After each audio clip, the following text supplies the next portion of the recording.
வணக்கம். இது அதிர்வின் இன்றைய பிரதான செய்திகள். முதலில் தலைப்புச் செய்திகள். சுகாதார அமைச்சுக்கு சொந்தமான வாகனத்தில் மது அருந்திக் கொண்டிருந்த ஊழியர்கள் தலைதெறிக்க ஓடிய காட்சிகள் பதிவு.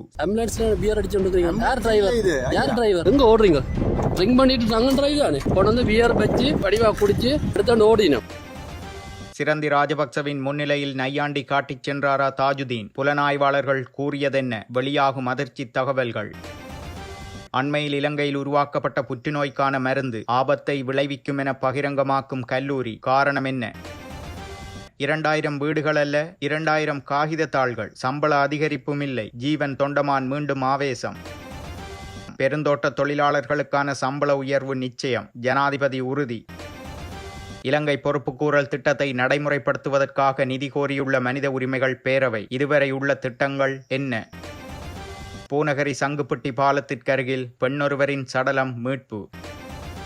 சுகாதார அமைச்சுக்கு சொந்தமான வாகனம் ஒன்றின் சாரதி மதுபானம் அருந்திக் கொண்டு வாகனம் செலுத்தும் காணொலியொன்று வெளியாகியுள்ளது. யாழ் அல்லைப்பிட்டி பகுதியில் இந்த சம்பவம் இடம்பெற்றுள்ளது. அனுராதபுரத்திலிருந்து யாழ்ப்பாணத்திற்கு வந்த குறித்த வாகனத்தின் சாரதியே இவ்வாறு நடந்து கொண்டுள்ளார். சுகாதார அமைச்சுக்கு சொந்தமான அவசர சேவைகளுக்காக பயன்படுத்தப்படும் குறித்த வாகனத்தில் வைத்து வாகனத்தின் சாரதி மற்றும் மேலும் ஒருவர் இணைந்து மதுபானம் அருந்தியுள்ளனர். இதனை அவதானித்த பிரதேச சபை உறுப்பினர் ஒருவர் காணொலி பதிவு செய்துள்ளதுடன் இது தொடர்பில் குறித்த வாகன சாரதி கேள்வி எழுப்பியுள்ளார். எனினும் இது நோயாளர் காவு வண்டி அல்ல எனவும் இதனை நீங்கள் ஏன் கேட்கிறீர்கள் என்றும் காணொலி பதிவு செய்தவரிடம் கடுமையாக கூறிவிட்டு வாகனத்தை அங்கிருந்து எடுத்து சென்றுள்ளார். குறித்த வாகனத்திற்குள் மதுபான போத்தல்கள் அடையாளம் காணப்பட்டுள்ளன. அத்துடன் வாகனத்தை செலுத்திய சாரதி மதுபானம் அருந்தியமையும் குறிப்பிடத்தக்கது. சுகாதார அமைச்சின் முத்திரையுடன் அவசர சுகாதார சேவைகளுக்காக செயற்படும் இதுபோன்ற வாகனங்களின் சாரதிகள் இவ்வாறு போதையில் வாகனம் செலுத்துவதும் பணி நேரத்தில் மது அருந்துவதும் பொதுமக்களிடத்தில் அச்சத்தையும்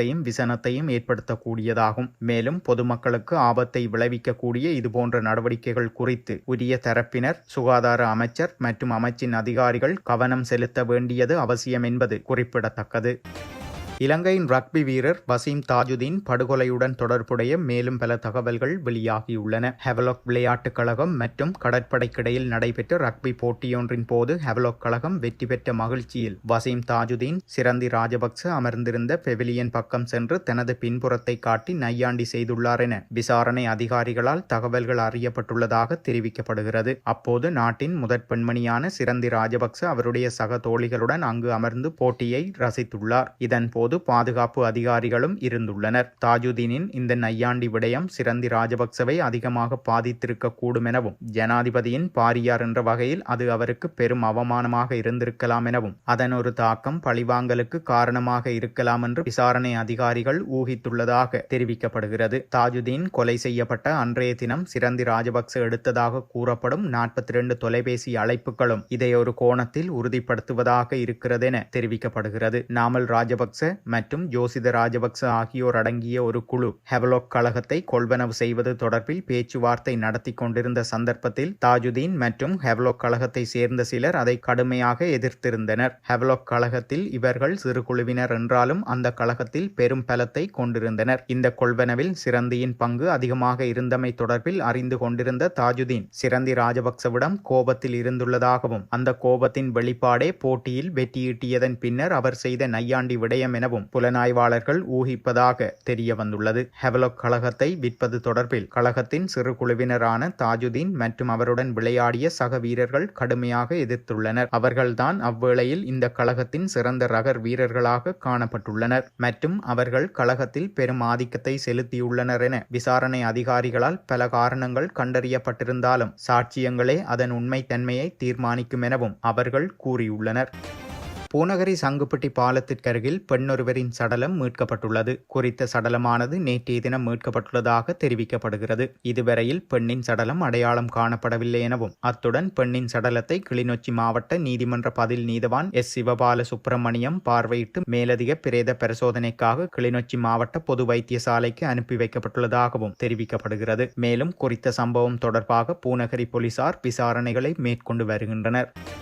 கொழும்பு பல்கலைக்கழக ஆய்வுக்குழுவினால் உருவாக்கப்பட்டதாக கூறப்படும் புற்றுநோய்க்கான மருந்து குறித்து இலங்கை புற்றுநோயியல் கல்லூரி தமது ஆழ்ந்த கவலையை பதிவு செய்துள்ளது. இந்த மருந்துக்கு நம்பகமான அறிவியல் ஆதாரம் இல்லை என்றும் இது புற்றுநோய் நோயாளிகளுக்கு பெரும் ஆபத்தை விளைவிக்கும் என்றும் கல்லூரி பகிரங்கமாக எச்சரித்துள்ளது. இது தொடர்பாக கொழும்பு பல்கலைக்கழகத்தின் துணைவேந்தர் பேராசிரியர் இந்திக மகேஷ் கருணாதிலகவுக்கு இலங்கை புற்றுநோயியல் கல்லூரி தலைவர் வைத்தியர் சனத் வணிகசூரிய ஒரு கடிதம் எழுதியுள்ளார். அந்த கடிதத்தில் இந்த உற்பத்தியின் செயல்திறன் மற்றும் பாதுகாப்பு குறித்து நம்பகமான ஆதாரங்கள் எதுவும் சமர்ப்பிக்கப்படாதது குறித்து கல்லூரி மிகவும் கவலை கொள்கிறது என்று திட்டவட்டமாக குறிப்பிடப்பட்டுள்ளது. இந்த ஆய்வுக்குழு தயாரிப்பு ஊட்டச்சத்து உணவுப் பொருள் என்று சந்தைப்படுத்தப்பட்டாலும் அதன் விளம்பர யுக்தி குறித்து வைத்தியர் சனத் வணிகசூரிய கண்டனம் தெரிவித்துள்ளார். இந்த விளம்பரம் புற்றுநோயாளர்கள் மற்றும் அவர்களின் குடும்பங்களின் உணர்ச்சிபூர்வ பலவீனங்களை பயன்படுத்தி கொண்டு பொதுமக்களை மிகவும் தவறாக வழிநடத்துகிறது என்று அவர் சுட்டிக்காட்டியுள்ளார்.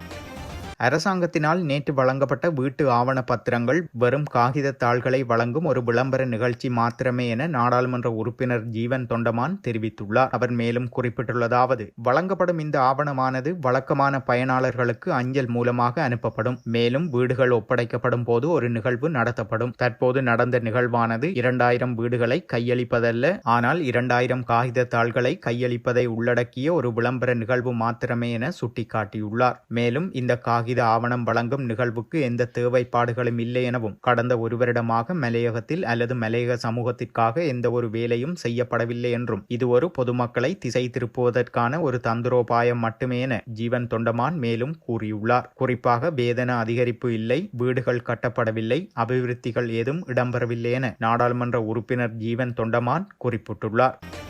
இலங்கையின் பொறுப்புக்கூறல் திட்டத்தை நடைமுறைப்படுத்துவதற்காக 3.8 மில்லியன் அமெரிக்க டாலர்களை ஐக்கிய நாடுகள் மனித உரிமைகள் பேரவை கோரியுள்ளது. 2025 அக்டோபர் முதல் 2027 செப்டம்பர் வரையிலான காலத்திற்காக இந்த நிதி கோரப்பட்டுள்ளது. மனித உரிமைகள் ஆணையாளர் அலுவலகத்தின் கீழ் செயற்படும் இந்த திட்டம் இலங்கையின் பொறுப்புக்கூறல் செயல்முறைகளுக்கான ஆதாரங்களை சேகரிக்கும் பொறிமுறையாகும். 2021 அமைக்கப்பட்ட இந்த திட்டம் மேலும் 2 ஆண்டுகளுக்கு நீடிக்கப்பட்டுள்ளன. எனினும் இந்த பொறிமுறையை அதன் தொடக்கத்திலிருந்தே இலங்கை அரசாங்கங்கள் நிராகரித்து வருகின்றன. இந்த களஞ்சியத்தில் உள்ள தகவல்களை பயன்படுத்தி கடுமையான மனித உரிமை மீறல்கள் மற்றும் துஷ்பிரயோகங்கள் மற்றும் சாத்தியமான சர்வதேச குற்றங்களுக்கு பொறுப்பான நபர்களின் சுயவிவரங்களை உருவாக்கியுள்ளதாகவும் மனித உரிமைகள் பேரவையின் இலங்கை பொறுப்புக்கூறல் திட்டம் தெரிவித்துள்ளது.